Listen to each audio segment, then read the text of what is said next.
Hello, everyone. Welcome to Heart episode 2. I have with me a very special guest. I have an amazing digital and marker artist. Please welcome Julianne Jensen. Hi, Hey, how's it going? having me.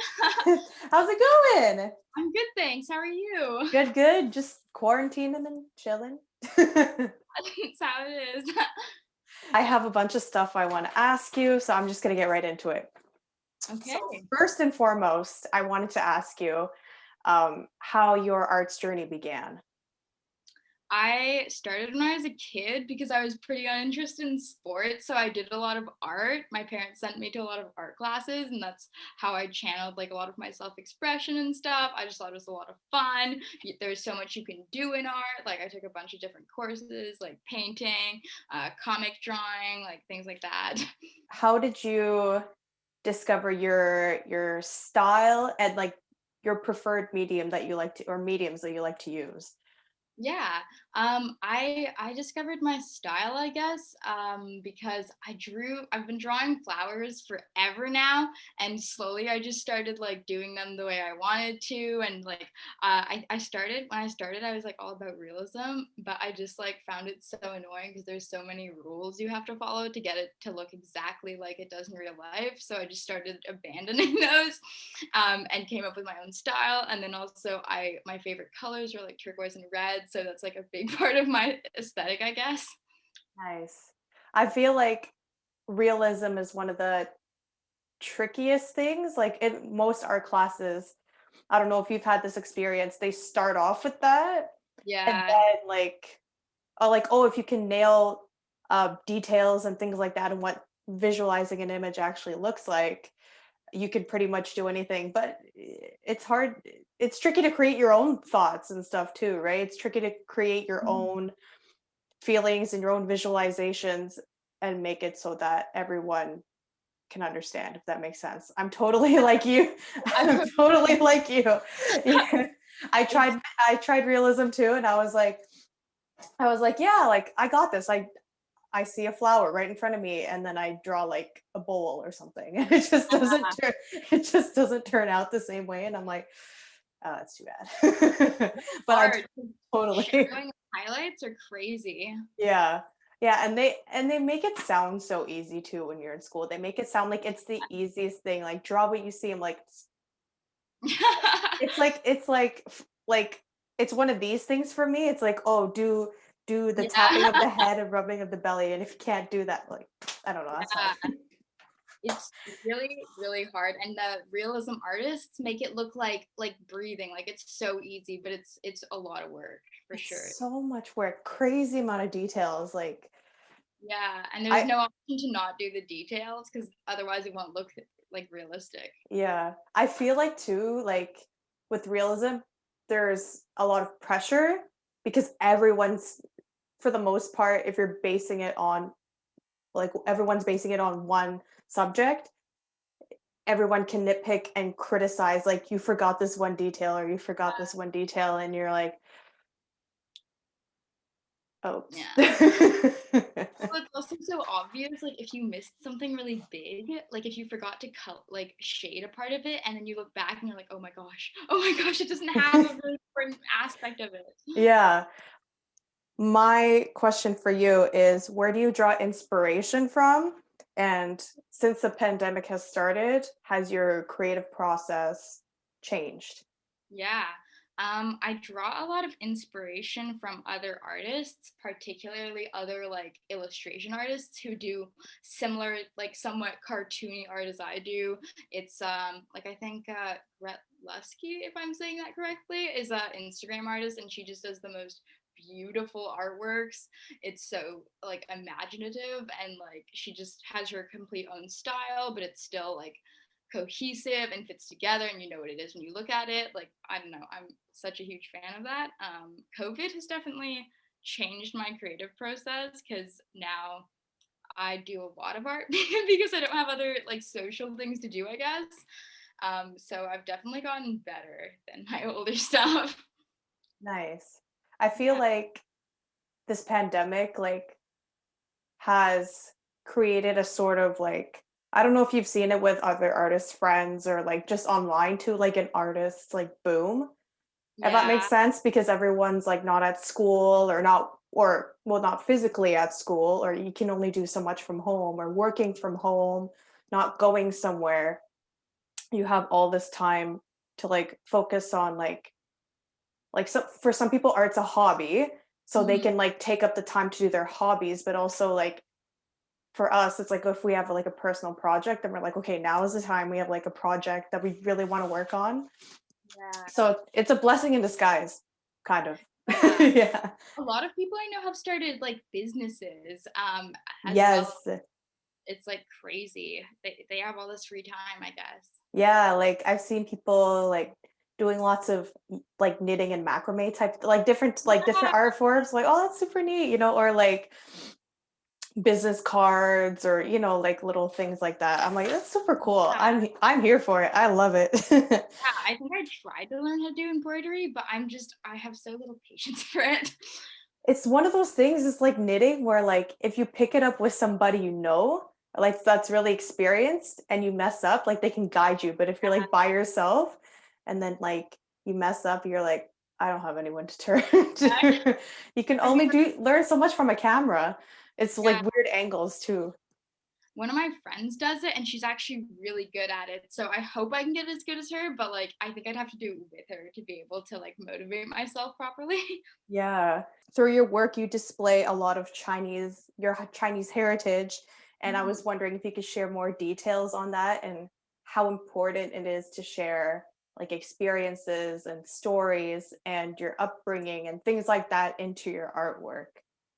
Yeah, sure. I was actually adopted, and my family's actually like all white, so I'm the only person of color, I guess. And that's something I really struggled with for a while. And then my family moved to China for work, and I got to really like immerse myself in the culture and learn more about it and really see it everywhere. Because like when you go to China, they have such incredible temples and things like that, and like, oh, I draw a lot from that because it's so beautiful. I feel more connected to my culture when I get to do art that relates to it, and I think the blues and the reds are a really big thing in China. I mean, yellow as well, I think, is a big part, but I think the blues and the reds, they just like call to me. I love them so much, and it's so fun getting to like represent my culture when I do art.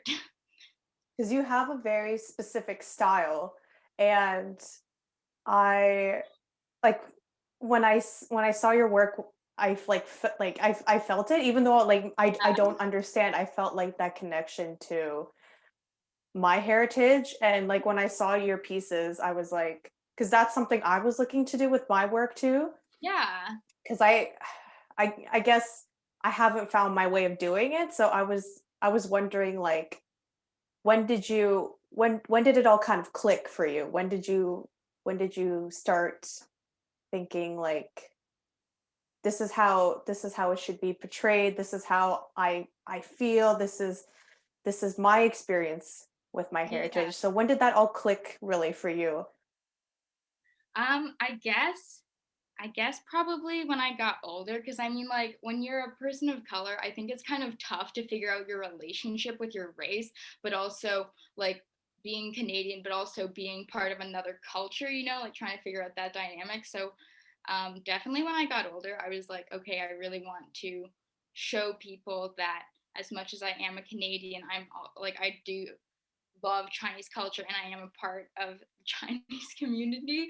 Um, and a lot of my art, like, just it looks the way it does because I don't really know how to do other things necessarily. Like, I just kind of like, I don't draw pupils in my eyes because I hate it. It's so annoying. So I draw them without it. And I guess I also try to represent my culture through the clothing. Like, I think one of the girls I drew with like the space buns, she has like a Chinese like qipao, which is like the traditional Chinese dress or the more modern one, I guess. Nice. That leads into another question I was going to ask you. Mhm. I forgot I didn't put it in the here, but but I'm just going to pretend like I did. um on your Instagram page, you have a lot of character creations. I was going to ask you, You mentioned for a few of them Chinese heritage. Is there anything else that inspires like these character types or things like that? I guess I'm a pretty big reader, I'd say, and my favorite genre is fantasy. So I draw a lot from the characters I imagine from these books, Nice. as well as from my friends. Like I think two of my drawings are based on my friends like Lizzie and Nora, and I was just like thinking about them, and I was like, oh, I wonder what they'd be like if they were like one of my art pieces, and then like what would they be as an element. So for like Nora, I was like, oh, she'd totally be water as an element because she's so calm and but she can like totally like go crazy on you. Also, she's just like incredibly beautiful. So I kind of like drew how I thought she would be as water, which is like why I named the print after her. Nice. Yeah.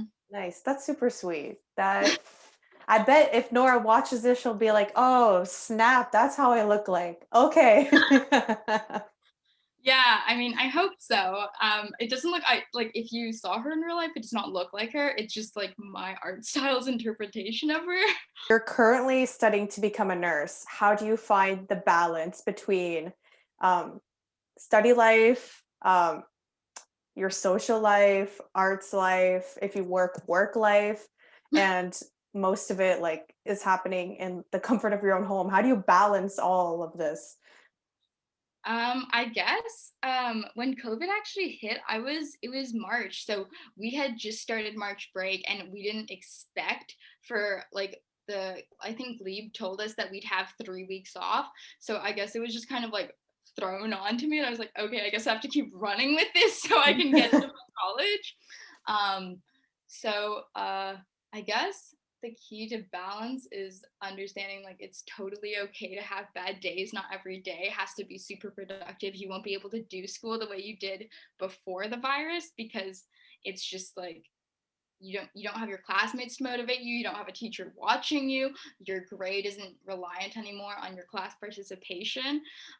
So I guess it's really important to figure out what I do is like I figure out my priorities. So like maybe I have an exam and then I have a project due, and then I'll do those first, and then if I have extra things going on, I'll try to get to them. And then I use the Pomodoro technique, which is like you do 25 minutes of hard work, then you take a 5-minute break, do that 4 times, and then you get like a 30-minute break.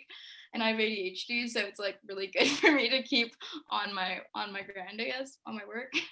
That's cool. I've never heard of that technique. So the way you explain it, I'm like, huh, that's super neat. I've never heard of that.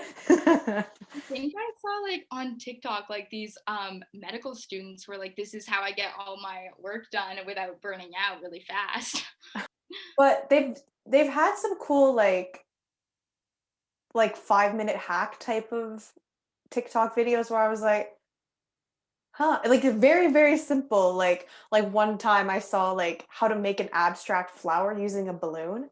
You just like it was super random. I don't know why. It came up in an ad somewhere because I don't have TikTok, but TikToks are posted everywhere. So Yeah. I know TikTok. No, but it was like you put you squeeze a bunch of random colors down on your surface and then you just blow up a balloon and then you just start making like flowers just by pushing it down. I don't know. I thought it was super random, but I was like, huh. That's actually a cool idea. I was like, yeah. I thought back. I was like, huh. Interesting. I mean, it's so inspirational. Like the TikTok artists are phenomenal, and they show these like 14-hour pieces, and it's incredible how much work they put into them. So I so I was wondering, do you have any advice for students that want to get into art and maybe want to get into like digital art and market art? What would your advice be for them? Oh, I literally just started digital art in the during COVID because I was like, I really want to try it because it's so much more environmentally friendly because you don't have to go out and buy paint, you don't have to go out buy canvases or markers or any of that. I just like got an iPad for that and to write my school notes on, and I just got Procreate, and it's pretty easy to figure out because there's so many ways to learn about it. Like there's YouTube and there's TikTok and there's also Instagram Reels. So I just learned a bunch through that and trial and error. Like is really like a big thing in art. I think you really just have to practice it a lot. It won't come naturally. I think a lot of people think artists are just like born with the talent or like immediately figure out their style, but they don't. And it takes a long time and it takes a lot of work. And I mean, I didn't really think I had an art style till my friends were like, oh, that looks just like your style. And I was like, what are you talking about? I don't have style. It's crazy what the outsiders like how outsiders see you through your art without you even seeing it yourself, you know what I mean? And Yeah. I think it ties like like expression through art ties in with like knowing who you are as a person and Hmm. then just like creating it from there. Like you're confident in your image and you're confident in like maybe not the outcome. Sometimes I'm like, oh, I want it to look like this, but let's just see how it works out. But you're confident in like how you're doing it and like eventually it'll look like something close to what you're trying to do, Aiming. if that makes sense. But like, yeah, the way that everyone can see like, oh, that's Julianne's way of mark making, or these are the colors that she uses, or I can definitely tell like this character she created is like representative of her. You know what I mean? So it's super interesting how everyone perceives our artwork without maybe not necessarily seeing the whole The whole story, picture. if that makes sense. See, you're not the only one that rambles. Well, it's also just like it's so weird because sometimes the pieces people like best are the pieces that maybe you didn't put the most time into or that you like the least. Because like Yes. I think friends of mine have been like, "Oh, I love this piece that you did," and I've been like, "What? Like, what are you talking about? That was such a bad piece. I hate it." Yeah. And you're like, hey, you like it? To have it. Yeah, It's like that was me on a bad day. Sure, take it. That's I feel the exact same way as you. I'm like, I question, I'm like, really? You like I this one? a bunch of my friends have art that I did a long time ago, and it's really, really bad because I was just like, oh, I don't want it. So you can have it. And they still have it. And they're like, oh, I love it. And I'm like, why? And do they ever bring it up like, hey, remember that time that you created this and you gave me this? And then you're like, I did that? Yeah, I know. I draw fish a lot. So they'll be like, I have this fish you drew for me for like 5,000 years ago. And it's like so bad. But they like it. Yeah, it's almost kind of like I wonder if I should have saved more of the things I didn't like based on that because people just like beauty is in the eye of the beholder, I guess. Yeah, that's true. That's very true. It's like art is so subjective. Now with like the digital era, it's so much easier and you have all these like different tools and like I'm not too familiar with Procreate, so Yeah. like different like I'm thinking maybe like different brush strokes and like different like pencil Yeah. thicknesses and like okay, so now that I don't really know too much about Procreate and I've kind of exposed myself, could you tell me a little bit more about it and like things you like about it? When I went in, I was like, this can be so easy. The digital artists make it look so easy. You just like go in and it's like perfect and it's not. It's so much harder than people give digital artists credit for because you have to like you really like it's different because you can't like necessarily feel the pressure of the brush like usually you can see it but like it's different than that and if like I went from traditional to digital so that was so weird and now that I'm digital I keep trying to zoom in on my pieces that I do traditionally. They have a lot of different brushes and they have really cool features.